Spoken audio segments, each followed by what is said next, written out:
Então vamos lá? Bom, se tem uma coisa que vocês sempre me pedem aqui e eu não gosto de fazer, eu admito que eu evito esse tipo de assunto até na vida pessoal, é para falar um pouco da minha vida, né? Eu não sei por que vocês têm essa questão de querer saber isso, mas eu decidi trazer aqui para ver se alguma dessas coisas serve para algum de vocês, né? Então para mim é um vídeo difícil de fazer, eu não preparei nenhum roteiro nem nada do tipo, porque eu acho que não dá para falar da vida desse jeito. Mas eu vou contar um pouco de como eu cheguei até aqui, até a existência do Investidor Sardinha e vocês me conhecerem, né?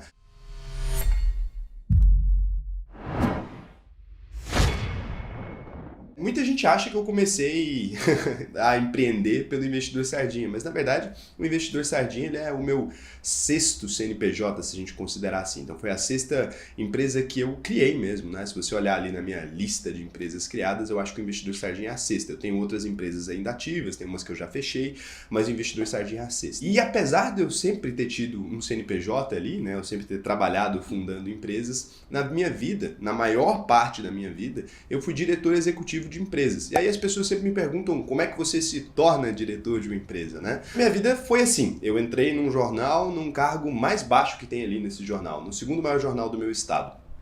No cargo mais baixo que tem ali, que é o de arquivista, né? O cargo mais baixo de todos. Então você simplesmente pega as fotos, anota a data delas ali. Antigamente era feita papel, mas eu entrei já era digital, então não anotava assim, né?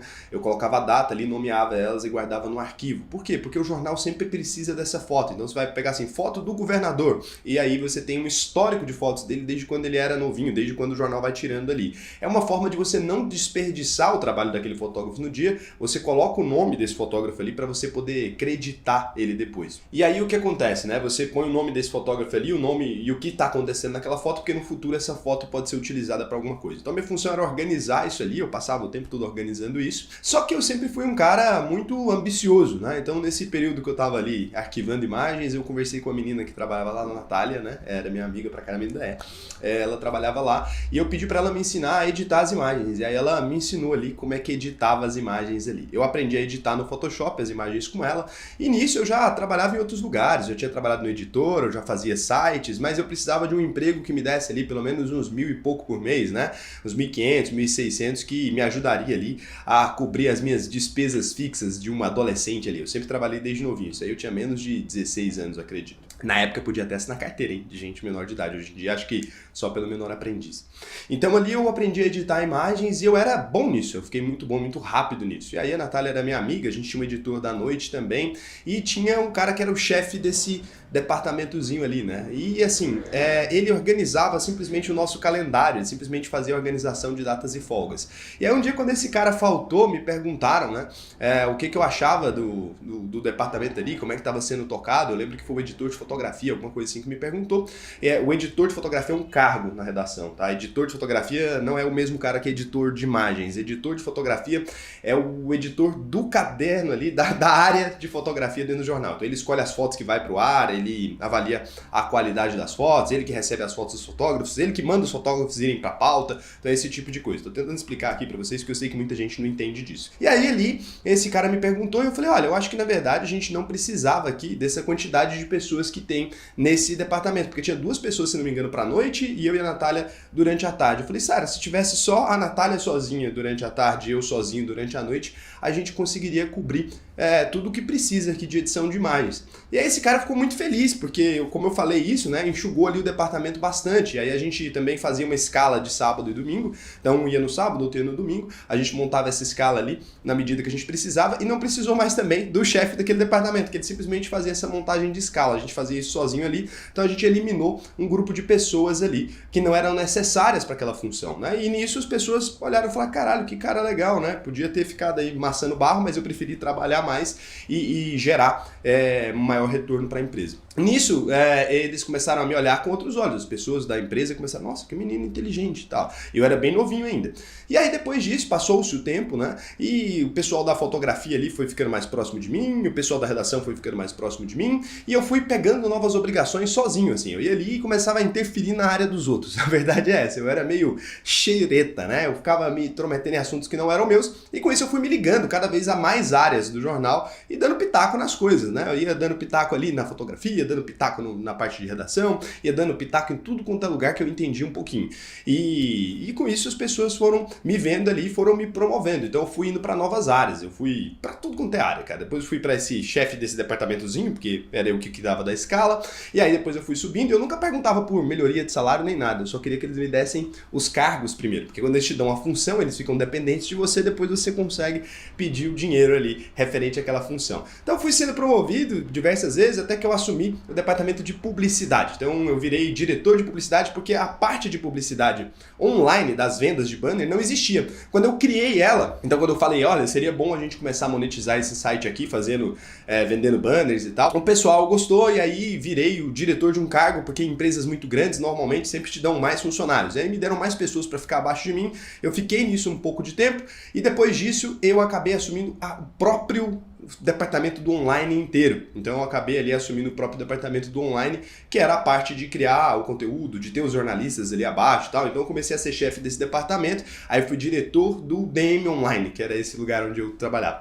E aí fiquei um tempo fazendo isso. Depois disso, eles foram me promovendo para mais cargos, foram me pedindo para fazer cada vez mais coisas, até o momento onde eu virei diretor executivo do jornal. Então fui sendo promovido, fui para editor de sei lá que área, e sem ser formado em jornalismo, né? Então eu era frequente alvo de críticas aí dos meus colegas ali, porque como eu não era formado em jornalismo, eu era criticado por isso, né? Por não ter a formação específica ali. Mas o que eu fazia era muito mais um cargo de gestão do que necessariamente jornalismo, mesmo que envolvesse sim a checagem de matérias, esse tipo de coisa. Então, às vezes era meio problemático, mas no geral não tinha muito problema. E aí eu fiquei nesse cargo durante muito tempo, eu fui diretor dessa empresa durante alguns anos, né? Acho que eu entrei com 16, saí com uns 20 e poucos, né?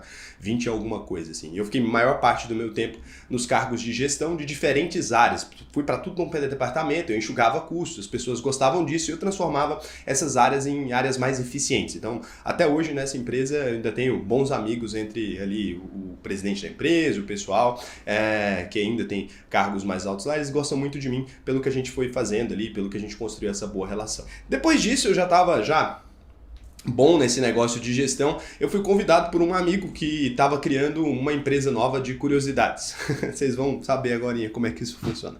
Então esse amigo ele tinha uma página no Facebook ali e ele tinha criado um site e ele queria que eu fosse para lá para fazer a mesma coisa que eu fazia no jornal, né? Para ser diretor ali dessa empresa que estava começando. A empresa na verdade ainda não tinha funcionários, você tinha ele ali, ele já ganhava um dinheiro legal, mas ainda não tinha funcionários e tal. E eu fui ali com ele e a gente começou a estruturar aquela empresa que ainda não tinha um CNPJ nessa época nem nada, mas a gente começou a estruturar essa empresa que no futuro se tornou aí o Grupo Fatos, que é hoje em dia do canal no YouTube Fatos Desconhecidos. Então eu fui diretor do Grupo Fatos durante alguns anos, até 2019. Então eu fui diretor lá durante muito tempo e por isso vocês me viram lá no evento do YouTube em Los Angeles e tal, fazer aquilo representando a empresa. Eu era um representante ali da empresa, porque o fundador da empresa é um pouco mais tímido, ele não gosta tanto de aparecer, e aí eu era a pessoa que ia nos eventos e tal. E aí lá pro final de 2019, esse cargo estava me tomando muito tempo e eu tinha que focar mais nos meus projetos pessoais. E aí eu mudei para São Paulo, onde eu fui parar na WTF Maison ali, que é a empresa do Paulo Cuenca e da Daniele Nucci, e aí por isso eles são meus amigos. Eu me autocontratei para a empresa deles, falei, tô indo para São Paulo e vou trabalhar para vocês. Aí eu pedi o desligamento da Fatos, né? E fui trabalhar lá na WTF Maison em São Paulo. Paralelo a isso, enquanto eu fazia todas essas coisas aí, é porque eu tentei criar uma linha do tempo aqui, eu fundava empresas também. Eu tive uma loja de sapatos, eu criei alguns sites. Os sites eu não posso falar o nome por questões contratuais. Como eu tenho mais sócios também, eu não posso aqui vir falar, eu sou dono desses sites, porque senão a gente poderia ter algum problema em relação a isso. Então os sites eu não consigo falar para vocês quais sites especificamente eu cuidava e eu cuido ainda sou dono de alguns, mas eu posso te dizer que eu tenho sites em parceria com o R7 e com outros portais maiores aí, o R7 da Record e tal. Então tem alguns sites ali que estão vinculados a mim.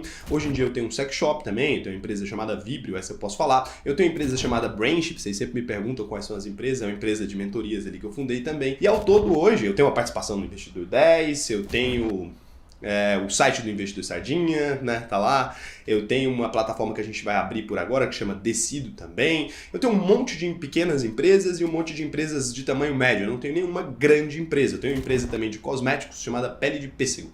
É uma loja, você pode comprar lá se você quiser. Então eu tenho várias empresas e eu fui fundando elas no meio desse bolo, assim. Então enquanto eu fazia uma coisa ou outra, eu também ia criando meus negócios ali. E foi isso que me deixou rico oficialmente. Então, quando eu criei o canal aqui para vocês, né, quando vocês me conheceram em 2019, ali, por isso que os primeiros vídeos do canal já eram investindo R$ 42.000, depois investindo R$ 60.000, investindo R$ 100.000. Vocês sempre me perguntaram com o que eu trabalhava.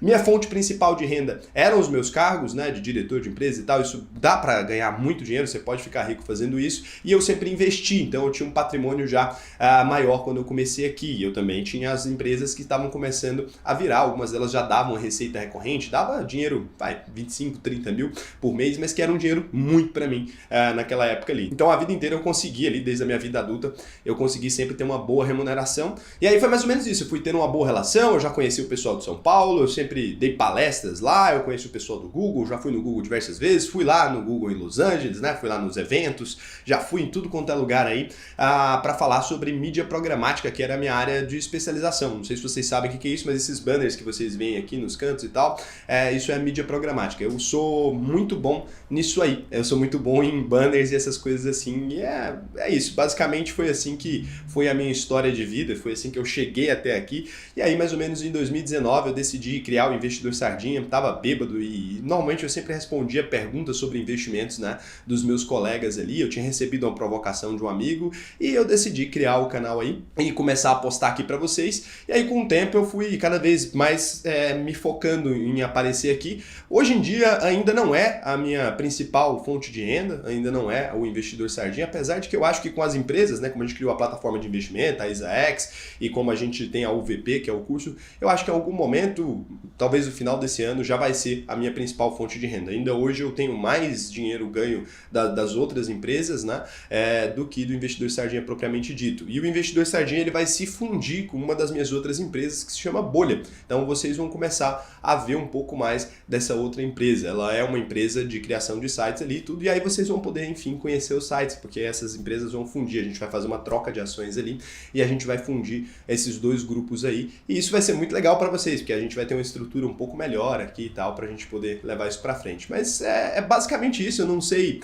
se era isso que vocês esperavam, né? Uma história talvez mais emocionante aqui. Eu poderia ter colocado pitadas de emoção e tal, mas eu tentei me ater aqui à construção dessa história e foi assim que eu consegui, né, ganhar bastante dinheiro, e foi assim que eu consegui fazer meus investimentos, e foi assim que eu consegui estar aqui com vocês hoje. Então é isso, eu não gosto de falar desse tema, espero que tenha ficado um vídeo... espero que tenha sido o que vocês queriam fazer, né? Vocês queriam ouvir aí e conhecer um pouco mais da minha vida. Então um beijão pra vocês e até o próximo vídeo.